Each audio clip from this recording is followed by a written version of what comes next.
Eis que então, recentemente, a cantora cristã Bruna Carla entrou numa polêmica simplesmente porque afirmou que ela, enquanto cristã, jamais aceitaria cantar em um casamento homossexual. Até aqui, nenhuma novidade para quem tem um mínimo de conhecimento da teologia cristã, dos princípios bíblicos, enfim, que regem o cristianismo. Nenhuma novidade. Só uma pessoa muito ignorante ou então imbecil não vai entender o posicionamento dela.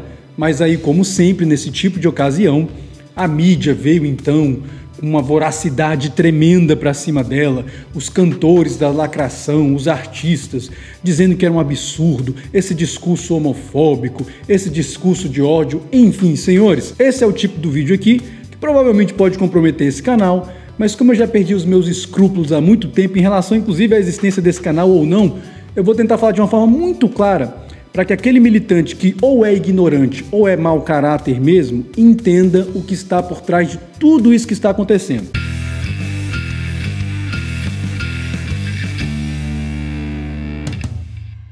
Senhoras e senhores, sejam muito bem-vindos a esse canal, espero que os senhores estejam muito bem. Pois é, sabe esse livrinho aqui, olha, Bíblia Sagrada? Inclusive esse aqui é o primeiro exemplar no qual eu preguei, foi o meu primeiro sermão, eu preguei nesse exemplar aqui que meu pai me deu ainda em 1900 e deixa eu ver se tem a dedicatória aqui, 1999, ou seja, no final do século passado, foi a Bíblia na qual eu preguei o meu primeiro sermão. O que esse pessoal não entende é que enquanto esse livrinho existir aqui, meus amigos, a agenda feminista, a agenda LGBT, etc., que há mais, não vai conseguir prosperar. Vocês ainda não entenderam que o problema não é o que os cristãos falam, não é o discurso dos cristãos, mas é, em última análise, esse livrinho aqui. Então tem uma hombridade e a dignidade de admitir que a luta de vocês, em última análise, é contra esse livro aqui e não contra aquilo que os cristãos estão falando. Todas as vezes que eu vejo esse tipo de polêmica envolvendo a declaração que algum cristão deu e a repercussão que isso teve na mídia, nos cantores da lacração, eu sou levado, inevitavelmente, a um pensamento dicotômico quase que absoluto. Ou o militante é um mau caráter que não quer admitir que, em última análise, a luta e o combate dele não é ao cristão em si, mas ao próprio cristianismo e à Bíblia, ou então ele é um sujeito completamente ignorante, que nunca leu a Bíblia e desconhece completamente o conteúdo. Porque não é possível que uma pessoa que tem um mínimo de inteligência vá criticar um cristão que se oponha à pauta LGBT, que se oponha à pauta feminista, que se oponha à ideologia de gênero, porque essa pessoa vai estar simplesmente seguindo aquilo que são doutrinas básicas do livro no qual nós cristãos acreditamos. Eu já falei aqui nesse canal que eu nem me considero um fundamentalista, mas até hoje não encontrei nada que desabone esse livro aqui no qual eu fui criado e educado. Aliás, a lição que eu recebi do meu pai foi muito simples: meu filho, se você seguir todos os preceitos que estão nesse livro aqui, você vai ter uma vida abençoada, você vai ter uma vida próspera e uma vida feliz. E para ser bem honesto, até hoje, todas as vezes que eu me fodi na minha vida foi exatamente quando eu saí daquilo que está escrito aqui. Então esse é o livro sagrado para os cristãos, tá? Caso você, militante, que seja ignorante e não saiba o que ele diz, para os cristãos, e parte dele também é sagrada para o judaísmo, aquilo que os cristãos mais tradicionais chamam de Velho Testamento, e eu prefiro me referir como a lei e os profetas, e aquilo que os cristãos chamam de Novo Testamento, eu chamo então de evangelhos e cartas pastorais, enfim, cartas paulinas. Então eu vou ler algumas passagens aqui para vocês, só para vocês entenderem por que, enquanto esse livro aqui existir e ele for anunciado, a pauta de vocês, né, pessoal identitário, pessoal progressista, não vai avançar. Vocês têm que entender por que ela não vai avançar. Porque milhares de crianças estão sendo educadas e tendo a sua educação desenvolvida a partir desse livro aqui no nosso país. Milhares, não, milhões de crianças, todos os domingos, todas as semanas eu fui educado assim, e milhões de crianças continuam sendo educadas. Então, enquanto esse livro puder ser anunciado e pregado com o conteúdo que ele tem aqui, desculpa, essa peste de que o cristão é homofóbico, ela não cola. Vocês têm que se voltar, então, é contra esse livro aqui. Tenham pelo menos essa hombridade, essa dignidade. Então eu vou ler alguns versículos aqui agora, apenas como exemplo, para que vocês entendam por que os cristãos que vocês acusam de ser homofóbicos, de serem adeptos de um machismo que desvaloriza as mulheres, contrários à ideologia de gênero, vocês vão entender por que esse livro aqui anuncia, então, de forma muito simples, a incompatibilidade que existe entre essas pautas que vocês defendem e o conteúdo desse livro aqui. Vou começar aqui com Gênesis 1:27, tá? Olha o que diz. E criou Deus o homem à sua imagem. A imagem de Deus os criou. Macho e fêmea os criou. Acabou a ideologia de gênero aqui. Não existe esse negócio de menine. Aqui é muito claro, criou macho e fêmea. Então menino é menino, mulher é mulher, né? Menina é menina. Então não tem o que ser muito dito aqui. Se um cristão realmente for querer seguir minimamente os preceitos do que a Bíblia diz, olha, acabou a ideologia de gênero aqui. Um outro texto que eu quero ler para vocês aqui. Gênesis 3:16, tá? Aqui vale mais para o caso do feminismo. E a mulher disse, isso aqui é no pós-queda, após o homem ter pecado: multiplicarei grandemente a tua dor e a tua conceição. Com dor terás filhos, e o teu desejo será para o teu marido, e ele te dominará. Acabou o feminismo aqui. Não tem muito o que ser dito. Se o cara realmente for querer seguir aqui, mas e é isso que vocês chamam de Novo Testamento, né? Olha aqui o que diz Paulo, escrevendo aos Efésios, no capítulo 5, já li esse versículo várias vezes aqui no canal, mas enfim, vou ler novamente.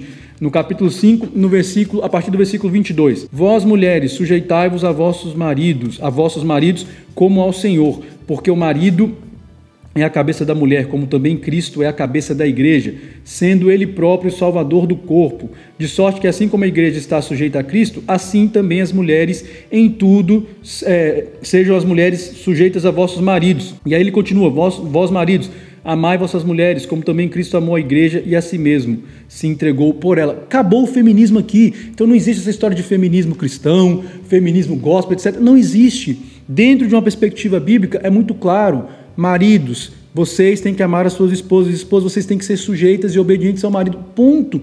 Não tem discussão aqui, não tem espaço para feminismo, é tudo muito claro. E aí agora vamos então para uma parte que é ainda mais polêmica e com certeza é um dos principais motivos do porquê esse pessoal odeia tanto a Bíblia, que é exatamente o que está dito aqui, por exemplo, no livro de Levítico, no capítulo 18, no versículo 22, olha o que é dito: com o varão não te deitarás como se fosse mulher, abominação é. Ponto. Acabou. A Bíblia condena o ato homossexual, ponto. É discurso de ódio, é um livro retrógrado e tal. Então tem uma hombridade e a dignidade de se voltar contra o livro aqui, contra a Bíblia. Parem com esse cinismo de ficar querendo acusar cristão, sendo que ele está simplesmente seguindo a Bíblia. No Novo Testamento, para não ficar só no Antigo, como dizem, né? Paulo, escrevendo aos Romanos, ele, a partir do versículo 24, do capítulo 1, versículo 24, pelo que também Deus os entregou às concupiscências de seus corações, a imundícia para desonrarem seus corpos entre si. Paulo está falando do processo de degradação do ser humano ao longo dos tempos. Pois mudaram a verdade de Deus em mentira e honraram e serviram mais a criatura do que o Criador, que é bendito eternamente. Amém.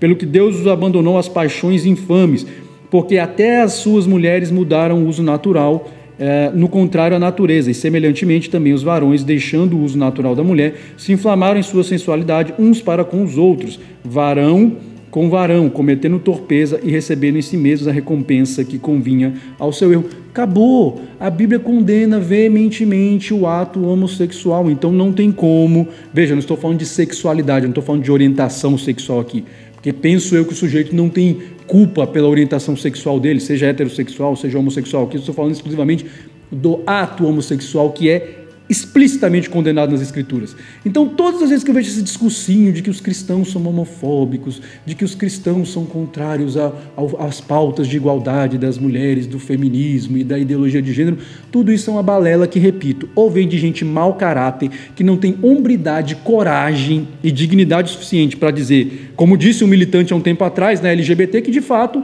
a ideia do movimento é destruir a família mesmo, e que eles não precisam mais esconder isso. Quando dizem pra gente: o movimento LGBT quer acabar com a família, o movimento LGBT é um movimento promíscuo que defende o sexo desregrado, a gente entrou numa lombra dos 90 para cá de se colocar numa posição defensiva, de dizer não, a gente não quer destruir a família nenhuma, não, a gente só quer amar, né? Ou não, a gente não tem nada a ver com promiscuidade, não, a gente até casa, a gente até tem filhos, a gente até constitui família. E isso é de um retrocesso político violento, que violenta inclusive a história de constituição do movimento LGBT na América Latina. Violenta a história dos ganhos e lutas feministas na América Latina.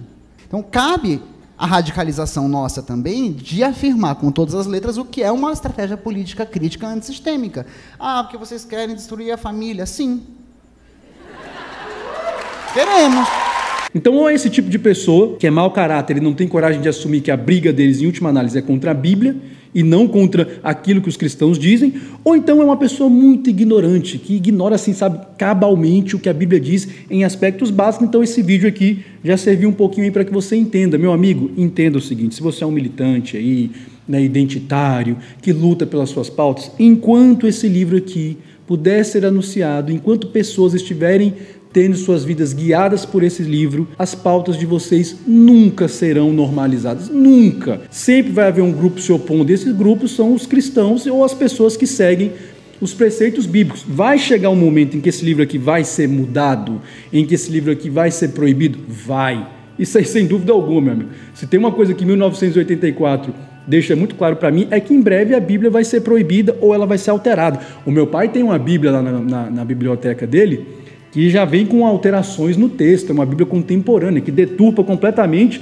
aquela mensagem que a Bíblia sempre trouxe. Então, acostumem-se com isso, isso vai acontecer em algum momento, mas não vai ser por enquanto. E aí, se vocês realmente quiserem ter alguma esperança de ver esse discursinho de que cristão é homofóbico, de que cristão é contra a igualdade das mulheres e tal, esse discurso que é, na verdade, uma imbecilidade, que não convence ninguém que sabe minimamente o que é a Bíblia e o que é o cristianismo.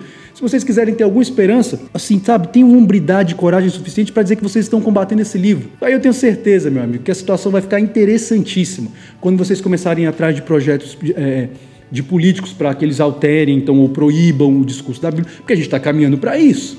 Isso aí eu não tenho nenhuma dúvida. Juridicamente a gente já deu um passo muito grande quando o STF, então, criminalizou a homofobia, né? Juízes criando crimes, mas enfim, nós estamos caminhando para isso aqui. Agora entendam, enquanto esse livro estiver em vigor, esqueçam, a pauta de vocês nunca vai ser normalizada e nenhum cristão vai ter nenhum peso na consciência de defender os seus princípios, os seus valores a partir da Bíblia, porque é nesse livro que nós acreditamos. Lembrando-se sempre de uma coisa, meus amigos: o movimento de uma única peça pode definir um jogo inteiro.